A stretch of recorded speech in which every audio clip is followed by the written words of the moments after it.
Good afternoon, everyone. Good afternoon. Your Excellency, Secretary General Ban Ki-moon, Mrs. Ban, distinguished members of the UN Secretariat, and honored guests. Good afternoon and welcome to Tiller House, the home of the American Society of International Law. I'm David Caron, and as you heard earlier, I'm standing in for our President, Donald Donovan, who unavoidably is in Brazil and sends his regrets. It's my distinct pleasure to introduce our guest today. Before I do so, let me add a word about the Society and its commitment. The Society and the United Nations are quite different, but we share many things. For example, we both moved into our homes around the same time, and we each in recent years have faced delightful questions such as the upgrading of wiring and telecommunication systems, and have looked forward to our new homes. More seriously, at our cores, we share many values and goals. The mission of the American Society, as we have heard, is to promote the establishment of international relations on the basis of law and justice. Or as we often say, it is to bring the collective excellence of our members to bear on the most pressing problems of the day. To do this, the Society reaches out internationally to our sister societies. Indeed, 1/3 of our membership lives abroad. And we do this with great intention. We do so not only to the well-established societies, but also to those who are emerging around the world. One example from our executive director, Betsy Anderson, who worked very hard over these last 2 years as we moved our research publications online, was, again, with great intention to ensure that they would be freely available in the developing economies of the world, particularly across Africa. The Society also reaches inward within the United States, not with the goal that saying that the addition of the word international makes something necessarily desirable, but rather with the implicit message that that word does not make something undesirable. We emphasize international cooperation is very often in the interests of the United States, has long been a part of our history as a people, and that each new proposal need be examined on its own merits. For our visitors, let me say that in my travels, I found that message an easy one to give. In my experience and in multiple polls, the American people believe deeply in the importance of both international law and international institutions. But for me to speak with pride of the United States and of our society's work and goals can only highlight our admiration for the efforts and courage of the United Nations and those that serve it. We are honored to welcome the Secretary General here today. My father was at Normandy in World War II, and like all here, I'm deeply drawn to the goals stated at the outset of the Charter.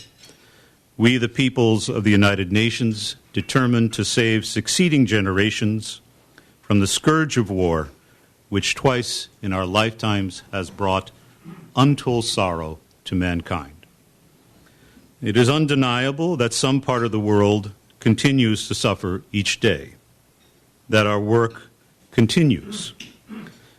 But it is also true that the UN and its member states have succeeded for all these decades in meeting the fundamental tasks placed before it. The Society, Mr. Secretary General, does not take positions. It encourages excellence. Its members, mostly scholars, take positions all the time about everything, and particularly about the United Nations. They demand much from the organization and from its member states. They will also always challenge. They are, after all, academics. But the fact they follow so closely the United Nations is also a reflection of how central, how relevant they believe the organization to be.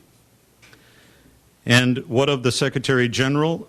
Let me offer one passage from a distinguished member of the Society.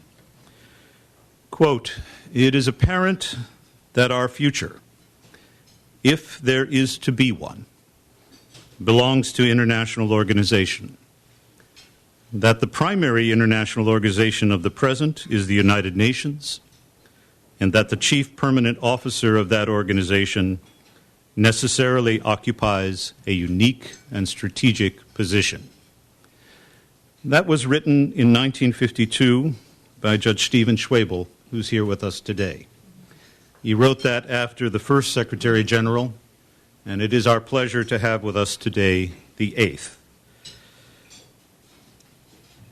Ban Ki-moon graduated from Seoul National University and joined the Foreign Ministry of Korea, ultimately becoming the Foreign Minister from 2004 to 2006 when he was elected as the Secretary General.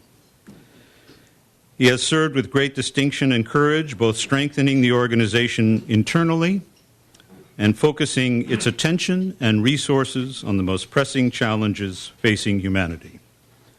Commending his great success, he was recently re-elected to a second term. Ladies and gentlemen, please join me in welcoming a man who has brought honor to the United Nations, Ban Ki-moon.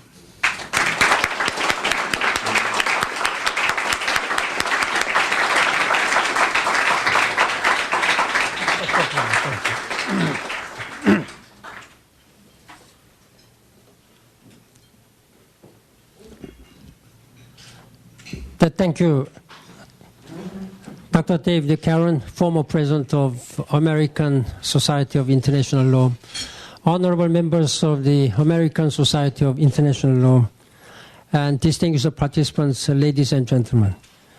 First of all, I'd like to thank for your very kind introduction and your invitation to this very distinguished society, whose name I have always been hearing and with admiration. And I was invited to participate in your annual conference in March, but unfortunately that was exactly conflicted with my participation in League of Arab States Summit meeting. You may easily understand why I had to rush to Baghdad to attend this League of Arab States Summit meeting in the middle of Arab Spring, particularly in the middle of Syrian crisis. At that time, I sent my legal counsel, Patricia O'Brien, with my video message, but I'm sure that you will agree to meet me in person like this today rather than through video. That's my only consolation, that I'm meeting you in person. I am very much impressed by each and every one of you, the members of this ASIL, starting from, in fact, Harold Koh, who is a legal counsel of the U.S. government. And also I'm very much impressed and moved by sitting together to such a distinguished judge, Schwabel, Honorable Schwabel, who told me that since the beginning of League of Nations days, he has met without fail all the secretaries general, including myself.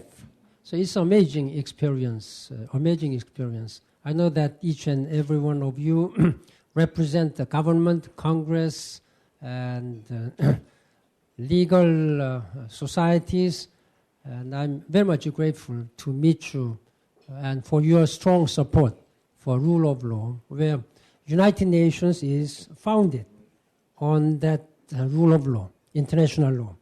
This is what I'm going to discuss with you, but please remember that I'm not a lawyer. You are lawyers, but I'm not lawyers, so therefore you will certainly know far more than I do about the subject, which I'm going to discuss with you. So, but I'm well assisted by my legal counsel, Patricia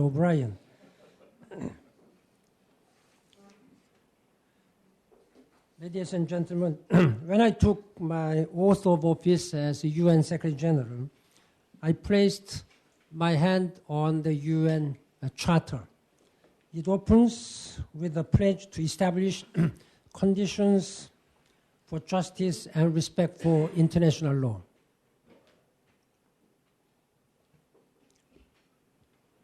The law underpins all three pillars of the United Nations: peace and security, development, and human rights. Respect for the rule of law is what gives a child his birth certificate, a widow her equality before the courts, a worker her protections, and an accused a fair trial. Calls for the rule of law inspired many of the democracy protests that changed our world over the past year. Citizens continue risking their lives to demand justice. They want an end to corruption. They want laws to apply equally. And they are sick of kleptocracy. This cry for justice is universal and unstoppable. We saw it answered in Tunisia, Egypt, Cote d'Ivoire, and Libya. We are still struggling to have this rule of law and justice respected in Syria. I'm proud that in a number of cases, the United Nations helped the will of the people to prevail. But precisely because we have been helping countries through transitions, we know that the road ahead is long and hard and very difficult. Overthrowing one order does not establish the next. Ideals and expectations can quickly sour into cynicism and recrimination. That is why it is critical to consolidate progress. I'm very concerned about the number of situations when the rule of law is fragile or failing. In my position as a Secretary General, I'm constantly on the phone with world leaders trying to calm tensions, try to resolve conflicts through mediation and facilitations and negotiation. Day and night, I receive reports from my peacekeeping operations about disturbing signs of violence. And I have to anticipate how shifts in power today will affect alliances and hotspots tomorrow. I'm concerned about fighting on the border between Sudan and South Sudan.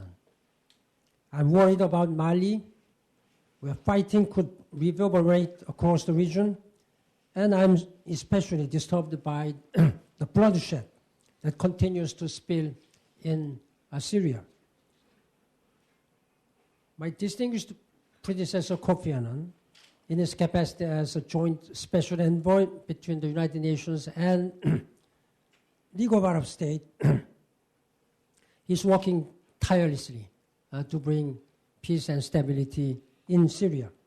Thanks to his efforts, and the international community has rallied behind the 6-point plan to seek a political solution to the crisis and has sent UN observers to Syria.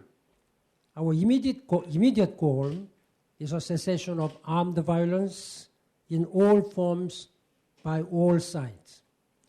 This is not meant to freeze the situation on the ground, but to create conditions for a genuine, inclusive political process that will address the concerns and democratic aspirations of all Syrians.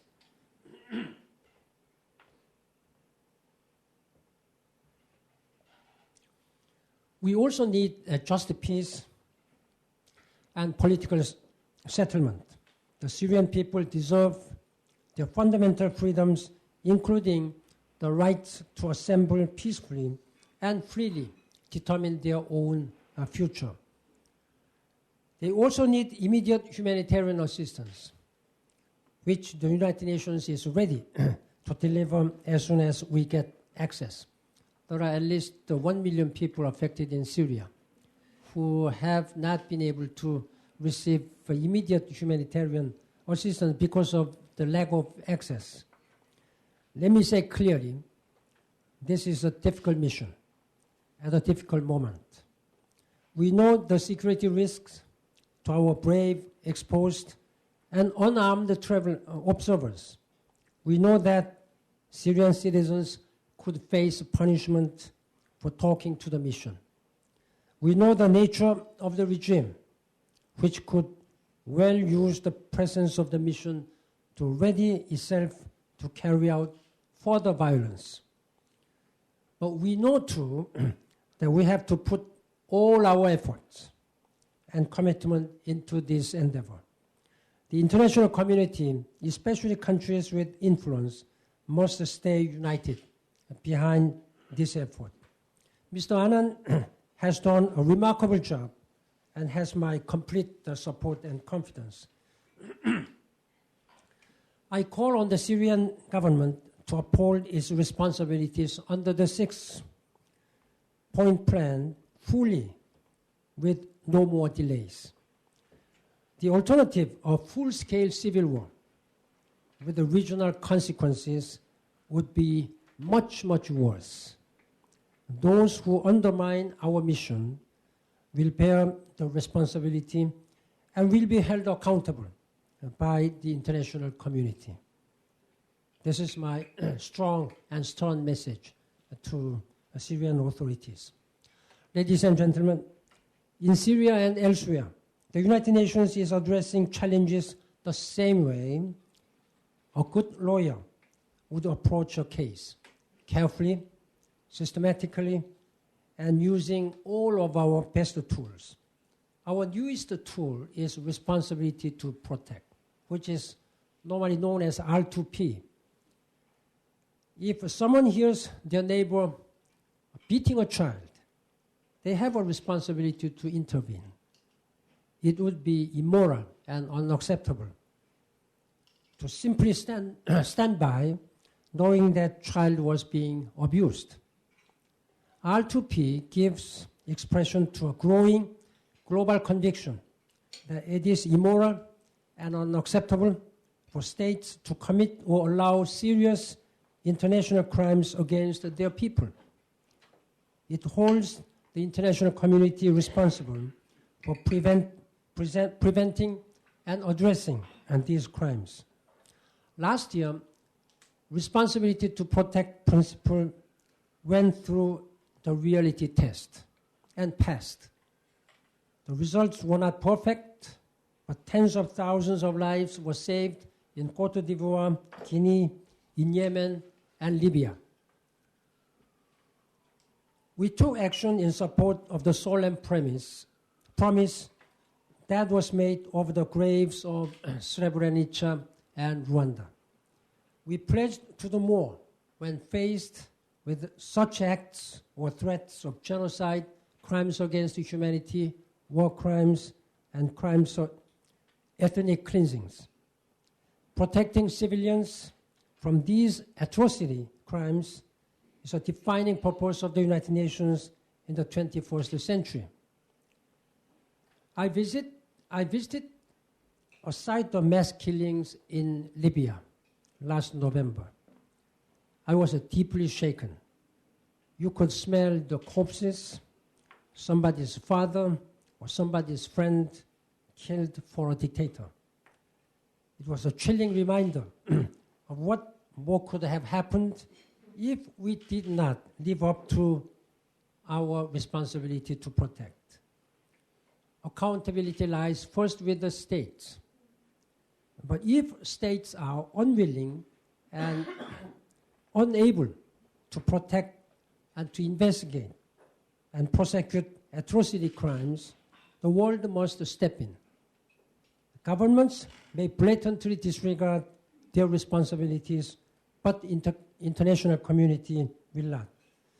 Not so long ago, if you killed one person, you were punished. If you killed 1,000 or more than that, you were set free. The United Nations helped to create the International Criminal Court to remedy that. The ICC is at the heart of our efforts to end impunity. The court is our chance and our means to advance justice, reduce suffering, and prevent international crimes. While the United States is not a party to the Rome Statute, it does support and cooperate with the ICC. International justice is proving its power. Less than 2 weeks ago, former Liberian President Charles Taylor was found guilty for the crimes by the Special Court for Sierra Leone. This was a victory for all of the children who were turned into soldiers, all the women who were raped and mutilated, all the people who were killed, and all those who suffered from the actions of groups that Mr. Taylor has supported. And it was a victory for everyone who demanded justice. The case against Charles Taylor showed that executive mansions built on blood and theft are no protection against the law. He was not the first head of state to commit international crimes in office, and I'm convinced that he will not be the last to pay for his acts. This is not only my prediction, it is my warning to leaders, including those in Syria, who commit or direct atrocity crimes. At the same time, I hope we can move from retribution to reconciliation and from punishment to prevention. That is why it is so important to establish the rule of law and to respect it.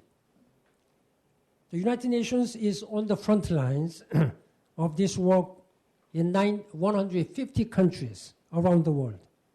We are training police and improving governance. We are promoting equal access to justice. We are fighting against the corruption and for human rights. This year, the General Assembly will hold the first ever summit on the rule of law. One of our goals is to mobilize partners, including bar associations and other legal experts who can advance this cause. I come here with my hand extended to you. I invite you to the United Nations. Help us in the lead up to this high-level meeting.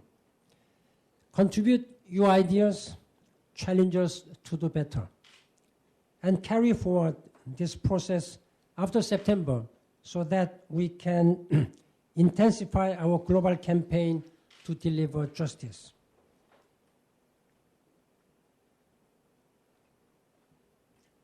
Ladies and gentlemen, distinguished members of the society, when I think of what difference the United Nations can make, I think of a boy, a very poor, helpless boy from Uganda who got caught up in the war there. His name is Alfred Orono. He was 12 years old when he first held a gun. Not even a teenager. Eventually, he had to flee, but he was captured and thrown into prison. He nearly died from hunger and disease and abuse of human rights. Finally, he was able to escape. He walked 50 miles on bare feet, bleeding from cuts and hiding from rebels until he got to Kenya. There, he saw something that gave him hope. It was the blue flag of the United Nations.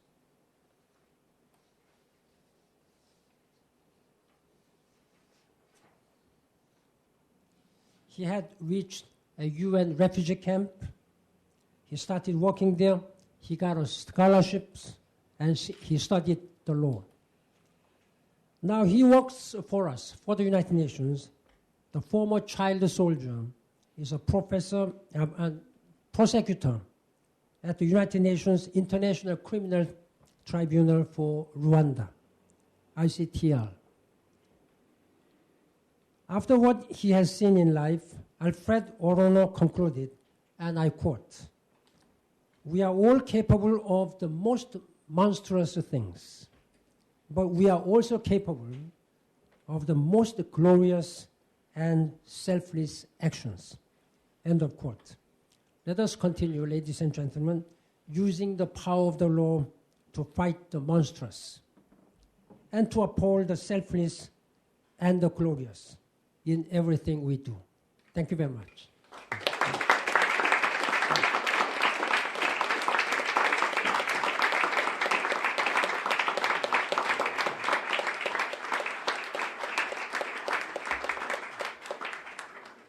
Thank you for those wonderful remarks. Let me just say first that the Society very much appreciates the invitation you extend to it. We gladly take the hand you offer and will contribute our ideas to the meeting this fall with pleasure. The Secretary General has been very kind to offer to take questions. We have about 20 minutes, 20 to 30 minutes. I will field those questions as we go around, and please, I invite questions from the floor. Please state your name and your affiliation as you stand.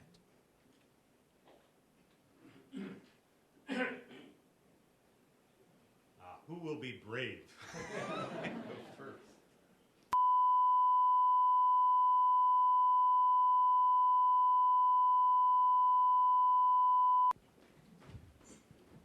John Bellinger, the former legal advisor of the State Department. Thank you very much for being with us, sir. And as I